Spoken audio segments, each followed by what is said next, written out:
Greetings and welcome to my channel. This is Sorcerer Tal. You can also find me on Facebook in the Sorcerer's Guild. Today we are going to be discussing the third essay in the Sorcerer's Shadow, Volume 1, an essay entitled Casting a Successful Spell. Now, the first type of spell work that I discuss in this essay is sigil work, and I will discuss that in more detail as the series progresses, but for now, a sigil works on the intent, form, charge, release model. In the example, the statement of intent that I choose is show me a raven. Now, I'm not suggesting that you use this exact statement of intent for your first sigil. What I'm suggesting here is that your first sigil should be a statement of intent or something that is within the realm of possibility, is something that could happen in your life, but isn't so likely that it happens every day. You want something that the spell has potential to work with, to manifest, so that the spell is easily cast. And you're doing this because you want to increase your confidence, because, as we discussed in the first essay, the law of perception states belief imparts reality.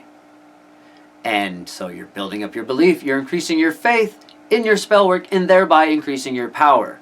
So, you want that first spell to be something that is likely to happen, but, like I said, not something that happens every day.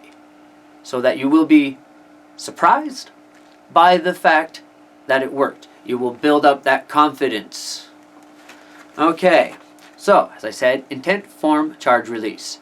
So, you take that statement of intent, you then use the letters from it to make a symbol, and you charge it using the vortex method as I discussed in the previous essay.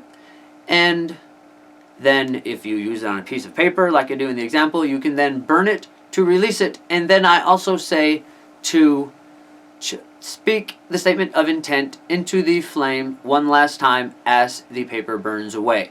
And I say that when you're doing that, to project the energy through your voice. What I mean by that is the same as I told you to draw the energy down into your hands from your chest.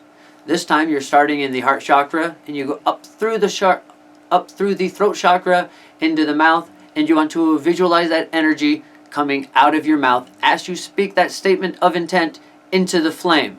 If you can do it at the last moment, as the very last of that ash ends, that is aesthetically ideal and will have a larger impact on your psyche, and therefore increase the potential for your spell's intent to manifest. Now, you don't have to do that if you find that difficult, but it is a skill that you will find useful later on to be able to project energy with your voice. So it is good to get in the habit of being able to do it at this juncture if you desire. You don't have to cast your sigils in the same manner I do. In fact, it is vital that you find your own way of doing it, which will not be the exact same as how I do it. Okay, so from there we go on to enchantments, and enchantments work on the intent, form, charge, containment model. For these, you can use sigil work to create the symbol for the form, or you could use runes or any other magical symbols that you desire. But the idea is to create a symbol that looks like your intent. You want it to be aesthetically in line with the concept of your intent. And that's what I mean by utilize the law of aesthetics. And you also want to do that as well in the object that you choose. If you are trying to create an amulet to produce wealth, you don't want to make it out of lead unless it's gold-plated lead or something that seems valuable. What you're doing with an enchantment is you are creating an object that's containing a field of energy that then draws in potential. You could do this for a money amulet, like I just said, or you could create a protection spell.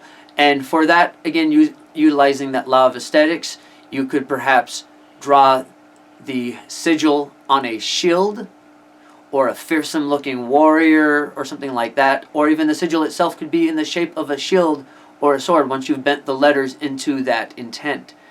And then you would keep that on yourself or place it in the area you want protected, etc.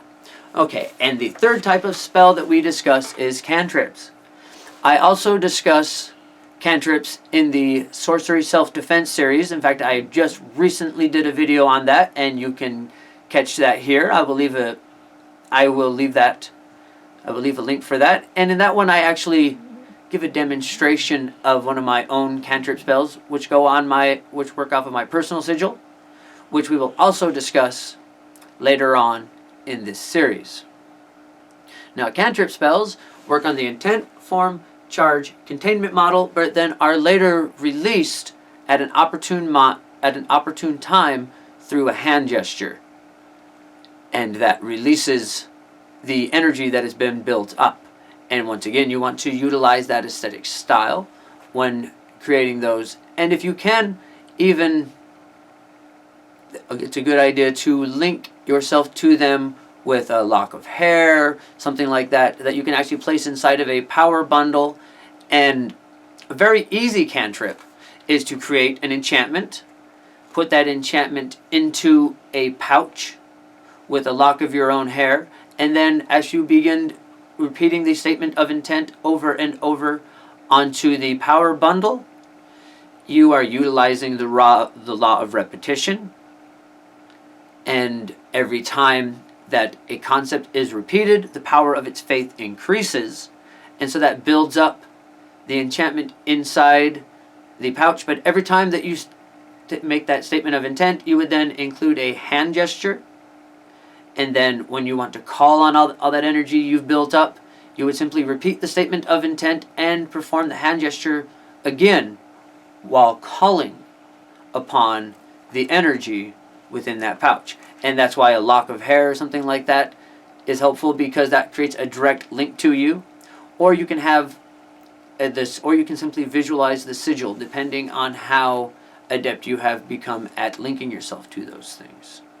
Okay, so that will be it for this episode. Thank you once again for joining us. The next episode in this series will be potential power saps, and what those are is reasons that your spell work may fail. Okay, so don't forget to join us for that. If you haven't subscribed to the channel, please take the opportunity to do so now. Until then, bright blessings and an interesting fate. This has been Sorcerer Tal.